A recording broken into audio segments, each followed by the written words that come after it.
Durante 3 semanas consecutivas, mi cuñado vino a mi casa todas y cada una de las tardes mientras yo estaba en el trabajo. Mi esposa nunca lo mencionó ni una sola vez. Quiero que te detengas un momento a asimilar eso antes de que te cuente el resto. Me llamo Gerald Wedmore. Tengo 63 años. Pasé 31 años trabajando como ingeniero estructural en una firma de Hamilton, Ontario. Construía puentes. Calculaba tolerancias de carga.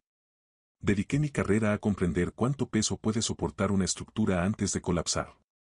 Y en todo ese tiempo, nunca dirigí esa misma mirada analítica hacia mi propia familia. Ese fue mi primer error, y estuvo a punto de costarme todo.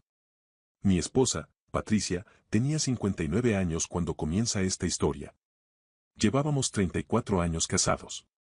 Era una maestra jubilada, jardinera, una mujer que guardaba cada tarjeta de cumpleaños que nuestros hijos le habían dado en una caja de zapatos bajo la cama. No era una mujer dramática. No exageraba. Cuando a finales de septiembre me dijo que se había estado sintiendo mareada, que había perdido el apetito, que se despertaba a las 2 de la madrugada con el corazón acelerado, le dije que probablemente era estrés. Le sugerí que pidiera cita con el médico cuando tuviera tiempo. Le besé la frente y me fui a trabajar. Ese era el tipo de marido que yo era. Patricia tenía un solo hermano. Su hermano, Clifford Marsh, tenía 54 años, 9 menos que ella.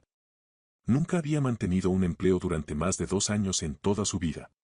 Era encantador de esa manera en que lo son las personas que nunca han tenido que rendir cuentas de nada. Sonrisa fácil, carcajada sonora, siempre el primero en ofrecer ayuda que en realidad nunca llegaba a cumplir.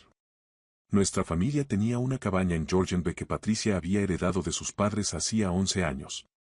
En ese momento, su valor rondaba los $800,000. Clifford llevaba haciendo comentarios sobre esa cabaña desde el mismo día en que pasó a ser de Patricia. Cosas pequeñas, bromas que no eran del todo bromas. Tuviste suerte, Patty, te tocó la buena. Comentarios así. Yo me daba cuenta. Lo guardaba en mi mente. Y luego no hacía nada al respecto porque estaba ocupado construyendo puentes y no prestaba suficiente atención a mi propia casa. La salud de Patricia fue deteriorándose lentamente a lo largo de octubre. Sentía náuseas la mayoría de las mañanas. Perdió unos 3 kilos en 5 semanas, algo que al principio atribuyó a la falta de apetito. Estaba cansada de una forma que el sueño no lograba aliviar. La llevé a nuestro médico de cabecera, el Dr. Hemming, quien le hizo análisis de sangre y dijo que tenía el hierro ligeramente bajo, recomendándole tomar un suplemento. Patricia empezó a tomarlos. No mejoró. Fue nuestra hija Rená quien primero me dijo algo. Rená tenía 31 años, vivía en G, y llamaba a su madre todos los domingos sin falta. Me llamó un martes a principios de noviembre, lo cual fue lo suficientemente inusual como para que me apartara de una reunión de obra para atender la llamada. Papá, me dijo, mamá suena rara. Le pregunté a qué se refería. Está como confusa, como si no siguiera bien la conversación. Le pregunté qué había comido y no lo recordaba. Esa no es mamá. Le dije a Rená que prestaría más atención. Volví a mi reunión. Lo que no sabía en ese momento, lo que no sabría hasta 3 semanas después, era que Clifford había estado dentro de mi casa 11 veces en el mes anterior. Eso lo descubrí más tarde. Me estoy adelantando. Clifford había estado yendo con el pretexto de ayudar a Patricia con pequeñas tareas de la casa. Esta es la parte que más me avergüenza, porque fui yo quien se lo pidió. A principios de octubre, Patricia mencionó que los aleros necesitaban limpieza antes de la primera nevada y yo estaba demasiado ocupado para encargarme. Así que cuando Clifford se ofreció, y Clifford siempre se ofrecía, le dije, sí, sería estupendo. Gracias. Esa fue la puerta que abrí. Después de los aleros, volvió para revisar el sellado de una ventana. Después de la ventana, empezó a pasar para ver cómo estaba Patricia, porque para entonces ella ya no se encontraba lo bastante bien como para cuestionarlo. Mi esposa confiaba en su hermano. Ella lo había querido toda su vida, como los hermanos mayores quieren a los que vienen después, con un instinto protector, un punto de indulgencia y siempre dispuesta a encontrarles excusas. Un miércoles de mediados de noviembre regresé a casa antes de lo habitual. Tenía un dolor de cabeza que llevaba intensificándose desde el mediodía y decidí que el papeleo de la tarde podía esperar. Entré en el camino de entrada a las 3:15 y la camioneta de Clifford estaba estacionada en la calle. Sentí algo desplazarse en el pecho al verla. No era exactamente alarma, más bien esa sensación que tienes cuando revisas cálculos estructurales y algo no cuadra, pero no logras identificar de inmediato qué es. Entré. Clifford estaba en la mesa de la cocina con una taza de té. Patricia estaba sentada frente a él, pálida, envuelta en un cardigan a pesar de que la casa estaba cálida. Mantenían una conversación completamente trivial, sobre nada en particular. Clifford sonrió al verme. Siempre tenía una sonrisa lista. Gerald, no esperaba que volvieras tan temprano. Dije algo sobre mi dolor de cabeza. Lo observé. Estaba relajado. Quizá demasiado relajado, pero no estaba seguro de no estar imaginándolo. Hablamos unos 20 minutos y luego dijo que tenía que irse.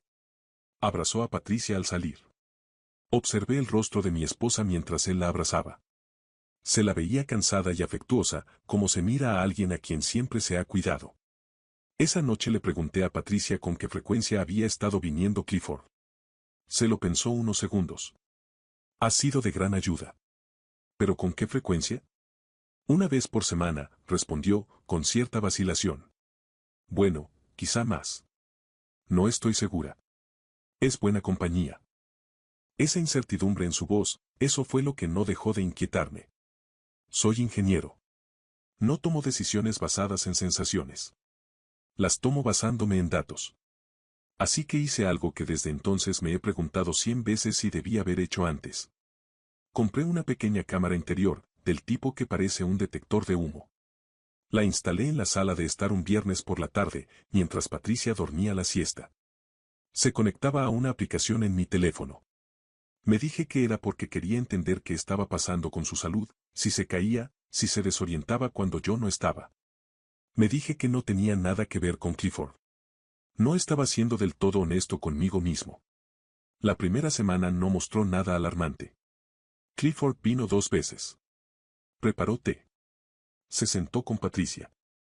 La ayudó con un crucigrama.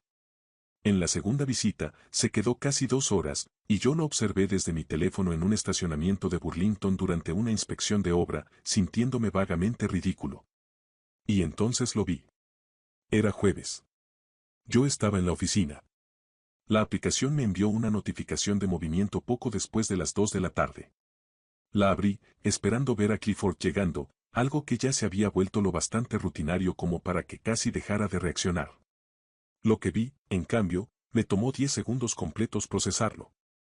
Clifford estaba en la cocina, que era parcialmente visible desde la cámara de la sala. Patricia no aparecía en el encuadre. Había abierto el armario donde guardábamos medicamentos y suplementos. Se quedó allí un momento, miró hacia el pasillo y luego sacó algo del bolsillo de su chaqueta. Lo sostuvo sobre el frasco del suplemento de hierro de Patricia y vertió algo dentro. Lo vi 3 veces. Para la segunda repetición, me temblaban las manos. Me gustaría decirte que tomé el teléfono y llamé a la policía de inmediato. Eso es lo que cualquier persona racional diría que haría. Pero me quedé sentado en ese estacionamiento durante 11 minutos, incapaz de moverme, porque lo que acababa de ver era al hermano de mi esposa, un hombre al que conocía desde hacía 34 años, el padrino de nuestra boda, envenenando su medicación. Y mi mente aún no estaba preparada para sostener esa verdad. Intentaba reescribirla en otra cosa. Tal vez era algo inofensivo. Tal vez una vitamina. Tal vez me había equivocado. No me había equivocado. Llamé a Patricia. Le dije que no tomara ningún suplemento hasta que yo llegara a casa. Inventé una razón, algo sobre querer confirmar la dosis con su médico primero. Dijo que sí, con ese tono difuso y complaciente que había tenido durante semanas. Colgué y me quedé allí sentado 3 minutos más, simplemente respirando. Luego llamé a nuestra hija Rená. Le conté lo que había visto. Hubo un silencio en la línea lo bastante largo como para que pensara que la llamada se había cortado. Papá, dijo finalmente. Tienes que llamar a la policía ahora mismo. Quiero conseguir el frasco primero. Quiero pruebas. El video es la prueba. Voy a casa a por el frasco. Luego llamo. Conduje hasta casa en 38 minutos, debería haber tardado 50. Fui directo al armario de los medicamentos. Tomé el frasco del suplemento y lo guardé en una bolsa hermética sin abrirlo. Encontré a Patricia en el estudio, dormitando en el sillón. Me senté a su lado, le tomé la mano y le dije que la amaba, que lamentaba no haber estado prestando atención. Abrió los ojos, me miró con esa expresión nebulosa y dijo: ¿De qué te arrepientes, Gerald? Aún no sabía cómo responder a eso. Primero llamé a la línea no urgente de la RCMP, describí lo que había visto, y me transfirieron 2 veces antes de hablar con un agente que se tomó en serio las imágenes de la cámara. En menos de 40 minutos, había un agente en mi puerta. Le mostré el video. Guardó el frasco del suplemento como evidencia. Me indicó que no contactara a Clifford y que no comentara lo descubierto con nadie fuera de mi familia inmediata hasta que realizaran pruebas preliminares. Esa misma noche, Patricia fue trasladada al Hospital General de Hamilton. Al principio se resistió. Decía que estaba bien. Que yo estaba exagerando. Hicimos falta Rená y yo juntos para convencerla. El trayecto al hospital fue los 20 minutos más largos de mi vida. Lo que encontraron en el frasco del suplemento fue un compuesto cuyo nombre prefiero dejar en términos clínicos para los informes de toxicología, porque aún hoy no puedo pronunciarlo sin sentir que la garganta se me cierra. Lo que sí puedo decir es que no era algo que uno encuentre por accidente. Era algo que se obtiene deliberadamente. Había sido añadido al frasco en una cantidad que, tomada a diario según las indicaciones, habría provocado un daño neurológico progresivo. A lo largo de meses. Lo suficientemente lento como para parecer una enfermedad.